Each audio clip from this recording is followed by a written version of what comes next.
Welcome to Investing Disciples, where God leads and blackness succeeds, y'all. Let's get into it.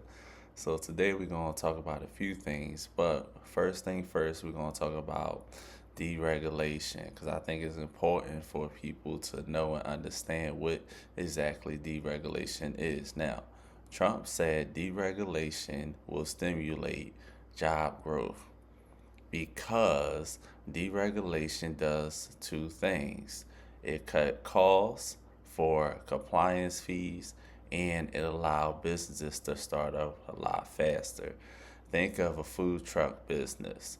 A food truck business, and for those who know, and for those who don't know, a food truck business, if you're trying to start that up, you need permits. You have to wait for the permits and it costs money.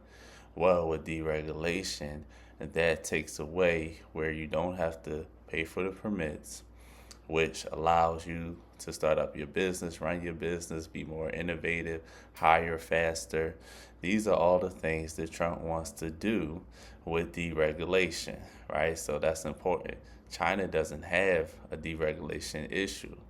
China is very easy when it comes to their businesses being able to one, save money and reinvest in the business because they don't have to pay a lot of compliance fees, and they're able to start a lot quicker than American businesses. And this is important because we're talking about the AI industrial revolution and who's going to win that race. NVIDIA CEO Jensen and other experts coming out and saying that China is going to win based off of they have deregulation and they have low costs. So they're able to open up and run businesses a lot faster and be better in terms of being more innovative, right, than America. So this is why it is important that America catch up with less regulations. In order for these AI companies to run, you need banks, right? So this is why Trump called the Dodd-Frank policy a disaster because the Dodd-Frank policy basically was put in place in 2010 because of the 2008 financial crisis because banks was being risky with people money. So what happened is Dodd-Frank policy says, hey, listen, you banks, y'all gotta put money in reserves and y'all can't be risky with people money. Now the drawback to that was it set a lot of banks back because they had to pay a lot of money for compliance costs and they had to pay a lot of money in reserves, so they couldn't lend as much to businesses. But with this AI industrial revolution, businesses need money. AI businesses need money. And so what Trump is saying is we want banks to be able to lend money more freely, right? So we got the new Fed chair, Kevin Warsh. Now, Kevin Warsh is hawkish.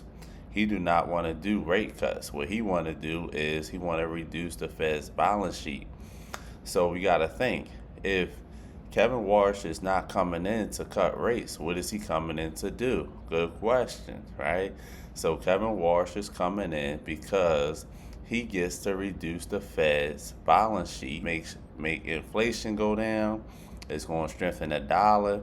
Then the other thing he gets to do is he gets to say, okay, banks, y'all can put less in reserves and y'all have more money. Remember, y'all, we know OpenAI and Anthropic is expected to IPO this year, at the end of this year. If not the end of this year, definitely early next year. They are expected to IPO. We already know that OpenAI needs money, and what better way to get that money but through the banks because they're going to need money. They're going to need lending, y'all. So this is extremely important. Anthropic as well. Then we have Elon Musk companies, SpaceX and XAI, both merging and IPOing. this year. So it's going to be extremely important to follow where the money is going. This year is an industrial revolution. So it's important to pivot to where the money is going. The money is not going away from AI. It's just pulling back a little bit, and then it's going to be trillions and trillions of dollars pushed in when these companies IPO. So it's going to be extremely important for you and your family to get in position, y'all, so we can eat. History shows that whoever leads the next big technology revolution, like Britain with steam engines, America with computers, or today AI race, and backs it with unmatched military presence, doesn't just win the economy, they rewrite global trade rules and control the world's wealth for decades. And we see this happening. America has strengthened its military presence in Greenland and in the Western Hemisphere. America also plans to produce its own critical minerals and become more independent. China has made a strong alliance with Russia and has surrounded Taiwan with military ships threatening to invade. China's President Xi said he will not let Taiwan be independent. He said Taiwan being independent is unacceptable. China knows what they're doing, and if Taiwan get taken over, y'all, our semiconductor business, we in trouble. Our chips is in trouble, y'all. Like, our economy is in trouble. Our economy is booming because AI is making businesses perform better, right? So that's why we had a high GDP.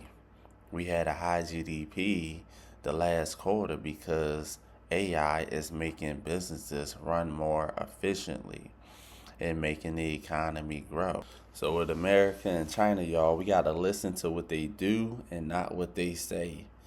We have to listen to what they do and not what they say, y'all. Like, they say one thing, but their action shows something totally different. So we just got to understand that, the two countries is very sensitive right now, and it could be a war at any given time. So we gotta just really be in position.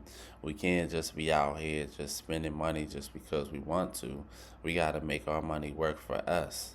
It's gonna be extremely important because if it was a war, if it was a financial crisis like what happened in 2008, if a COVID spill do come back, right, we won't be in a financial hardship, y'all. So that's why I'm doing this channel, to educate us and to make sure that we are informed on what's going on in the world and how to pivot and how to move, y'all, because I love y'all.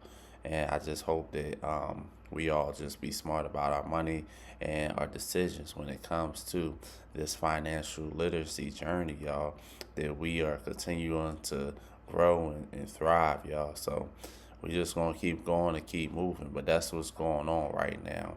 All right, y'all. So both America and China is playing mind games. We saw that a couple of days ago with President Trump and President Xi. They was talking on the phone. Shortly after that, what do President Xi do? He calls Putin, right? So that was a power move to say, hey, we don't really mess with the U.S. So that's a big deal. Y'all let me know if I'm right or wrong. Please comment down below one key takeaway that you got from watching this video that's going to help you become a better CEO of you and your family. Because y'all already know, if we not learning, we not earning. That's just how I go, y'all. I love y'all. I'm out.